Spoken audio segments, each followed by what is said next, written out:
అందరికీ నమస్కారం. ఈ నెల 14వ తారీఖుని ఈ సంవత్సరంలో 3వ నేషనల్ లోక్ అదాలత్ కండక్ట్ చేస్తున్నాం. సుప్రీంకోర్టు వారి యొక్క ఆధ్వర్యంలో హైకోర్టు వారి యొక్క అధ్యక్షతన ప్రతి జిల్లాలోనూ కూడా నేషనల్ లోక్ అదాలత్ కండక్ట్ చేయమని చెప్పేసి ఉత్తర్వులు ఇవ్వడం ద్వారా ఈ యొక్క నేషనల్ లోక్ అదాలత్ని అనంతపురం జిల్లాలో కూడా కండక్ట్ చేస్తున్నాం.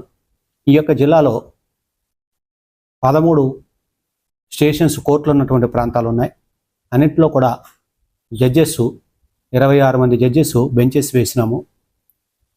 ఎవరైతే కోర్టులో కేసులు ఉన్నాయో వాళ్ళందరూ కూడా కాంపౌండబుల్ కేసులు ఏదైతే ఉన్నాయో ఆ కాంపౌండబుల్ కేసులన్నీ కానీ, చెక్కు కేసులు కానీ, సివిల్ తగాయిదాలు కానీ, మోటారు వాహనాల చట్టాల కింద వచ్చే కేసులు కానీ అన్నీ కూడా రాజీ చేసుకోవచ్చు.